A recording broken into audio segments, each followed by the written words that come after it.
मध्य प्रदेश में जिस प्रकार से जमीन घोटाले की चर्चा काफी तेजी से रही, 161 एकड़ जमीन का जो मामला अभी मुख्य रूप से मुख्यमंत्री मोहन यादव के द्वारा सामने आया है, किस तरीके से इस जमीन का घोटाला हुआ, इसके बारे में हम विस्तार से जानेंगे, समझेंगे और किस तरीके से जमीन और किस तरीके से हाई प्रोजेक्ट्स पावरफुल लोगों के लिए कितना आसान हो जाता है जमीन का अधिग्रहण करना, ये समझेंगे। परिवार ने सिर्फ 2 साल में 168 एकड़ उज्जैन वाले क्षेत्र में, जहां उज्जैन कॉरिडोर है उस वाले एरिया में जो इतने बड़े मात्रा में इन्होंने जमीन का अधिग्रहण किया है, किस तरीके से जो है मुख्यमंत्री के द्वारा ये पूरा गेम स्टार्ट किया गया, किस तरीके से ये खबर आई और किस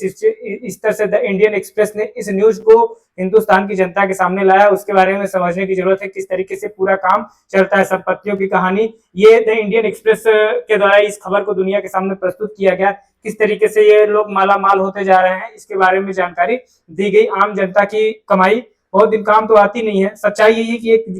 जो कमाई कर रहे हैं बहुत दिन तक काम नहीं आती है। राजनीति है, राजनीति में कुछ ही दिन तक की सत्ता और कुछ ही दिन तक का गेम होता है, उसका कुत्ता भी नहीं पूछता इनको। लेकिन समय ये है कि किस तरीके से कुछ लोगों के पास 2 वक्त की रोटी का भी जुगाड़ नहीं है और कुछ लोग जो है अमीरी की चादर हाई लेवल पे ओढ़े हुए हैं कि इनको जो है 24 घंटे फुल एसी के कारपोरेट जगत में ये रहने के लिए आतुर होते जा रहे हैं। खैर वो मामला अलग है, लेकिन हम समझे कि डेवलपमेंट कॉर्पोरेशन ऑफ इंडिया के तहत किस तरीके से जब मुख्यमंत्री बने तो उनके परिवार और रियल एस्टेट की कंपनियों ने किस तरीके से इन्होंने जो है लूट के पूरे बड़े स्तर पे बड़े सेक्टर में इन्होंने जो है पूरी तरीके से 137 प्लाट्स का जो है इन्होंने अधिग्रहण किया और उस 168 एकड़ की जो जमीनें आई सामने निकल के, वो पूरे उस हाई प्रोजेक्ट पावरफुल जो हाईवेज निकलने थे उधर की जमीनों को इन्होंने अधिग्रहण किया। और वहां पे जो खरीद हुई इंडियन एक्सप्रेस की जांच के मुताबिक ये पूरी जो जमीनें थी मुख्यमंत्री जी के द्वारा इधर जो है हाईवेज की पास आउट परेड कर दी गई, मतलब यहाँ से हाईवे अब पास होंगे। ठीक है, इस तरीके से पूरा गेम किया गया। गेम वहां तक ही खत्म नहीं होता, गेम उसके आगे भी बढ़ता है कि गेम को जो है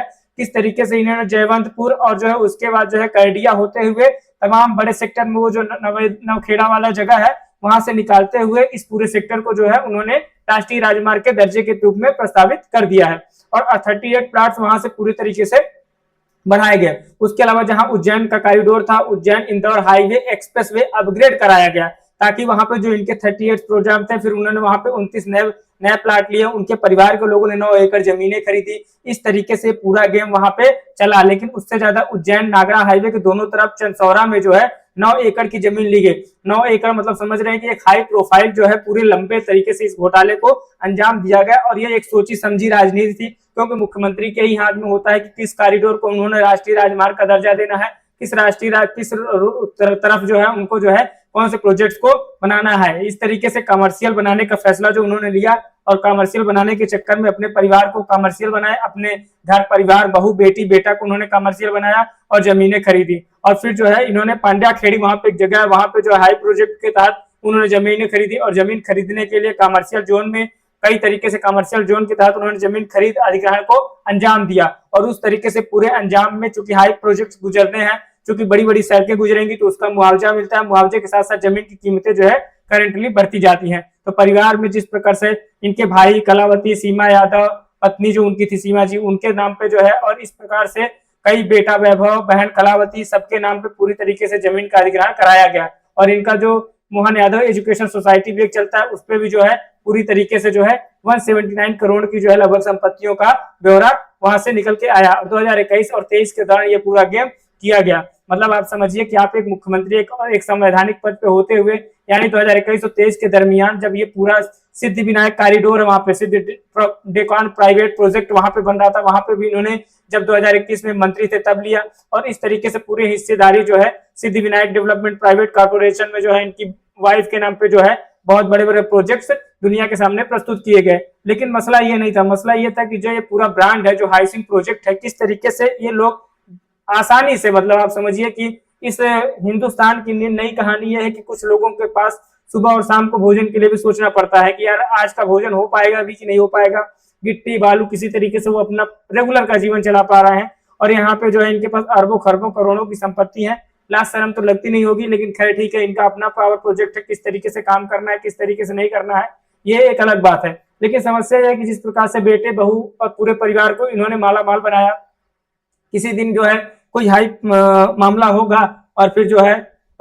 मामले के तहत तो रियल एस्टेट में खैर समय बहुत कीमती होता है और समय सबका हिसाब कर ही देता है। थोड़ा लेट से करता है लेकिन करता जरूर है। ठीक है, तो इस बात को ध्यान में रखते हुए आगे बढ़ेंगे कि देश की हिस्सेदारी इस बात पर निर्भर नहीं करेगी कि आपको कोई परिवार, आप किस परिवार में जन्म लिए और किस परिवार में आप लूट के पूरे सरकारी संपत्ति को आप जो है नष्ट या क्षति विक्षत कर देंगे। ठीक है, जमीन तो आप खरीद लिए, प्लाट तो आप खरीद लिए, धन दल बल करके आप अपना पूरा सेक्टर आप अपना बना लिए हैं। कई साल बनाएंगे, कई साल आप जिंदा रहेंगे, 10-20 साल का और आपका गेम है। लेकिन इस बात की जानकारी मध्य प्रदेश की जनता क्या इसी के लिए जो है इंपॉर्टेंस आपको देगी कि आप इतिहास में इसीलिए याद रखे जाएंगे, आप पूरी तरीके से जो है चोरी करके अपने संपत्ति को बनाए हैं। इंसान का गरीब होना या हिंदुस्तान में गरीबी इस आधार पे नहीं है। हिंदुस्तान में गरीबी सिर्फ इसलिए है कि कुछ लोग जरूरत से ज्यादा अमीर हैं, जिनकी अमीरी का कोई पैमाना ही नहीं, इतना ज्यादा उनके पास संपत्ति है, इतना ज्यादा पावर प्रोजेक्ट है कि गरीब आदमी मरता जा रहा है। समस्या यहाँ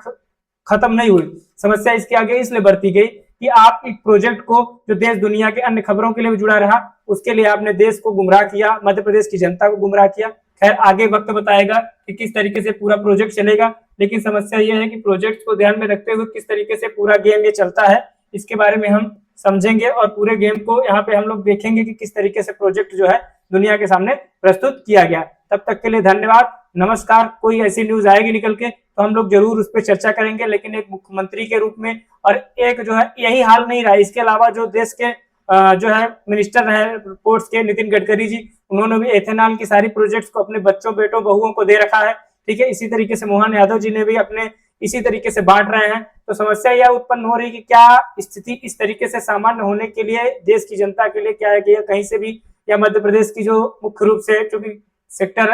यही है कि मध्य प्रदेश की जनता टैक्स देती है, लेकिन टैक्स तो पूरे देश का जाता है, क्योंकि पैसा तो सेंट्रल गवर्नमेंट देती है, सेंट्रल गवर्नमेंट के पास पूरे देश का पैसा जाता है। तो कहीं ना कहीं पूरे देश के लिए भी यह न्यूज है कि इस तरीके से जो पावर प्रोजेक्ट्स की कहानी जो है देश के सामने, एक्चुअली गेम कहाँ हो रहा है, गेम ये हो रहा है कि मुख्यमंत्री मान लीजिए कि मोहन यादव जी बने हुए हैं, तो मोहन यादव जी को ये पता है कि ये जो नौगछिया वाली रोड जाती है, हाईवे प्रोजेक्ट जा रहे हैं, या ये जो मार्ग जा रहा है, तो उनको ये पता है कि इसको हम 4 लेन करेंगे, तो उसके पहले वो क्या कर रहे हैं, वहां पे जमीन ले रहे हैं, और जमीन लेते हैं उसके बाद उसको वो जो है पास आउट कर देते हैं। तो वो जो है उसकी जमीन जो है 1 गुना जो अभी जमीन थी जिसकी कीमत जो 5 लाख है, वो जमीन सीधा हो जाती है 35 लाख। इसका ये गेम है। ठीक है, ये पूरा गेम कारपोरेट सेक्टर में ऐसे ही गेम होता है। खैर आगे देखेंगे कि क्या इनको इतना होशियारी दिखाने की जरूरत थी, या क्या यही धरती पे होशियार है, बाकी सब बेवकूफ है। वक्त इंतजार करता है, वक्त समय सबका हिसाब करेगा जरूर, ऐसा नहीं है। फिलहाल एक बात ये भी ध्यान रखनी कि पीएमओ सेक्टर में प्राइम मिनिस्टर ऑफिस, जो पीएमओ सेक्टर होता है, उसकी देखरेख में प्रदेश सरकारें चलती हैं, लेकिन कहीं ना कहीं जब सेंट्रल और केंद्र दोनों सरकारें एक होती हैं तो जांच पड़ताल उतने उचित तरीके से नहीं हो पाता है। फिलहाल आगे समझेंगे, आगे गेम किस तरीके से होता है इसको समझेंगे, जानेंगे, और बात फिर आगे के लिए समझेंगे। तब तक के लिए धन्यवाद, नमस्कार, थैंक यू।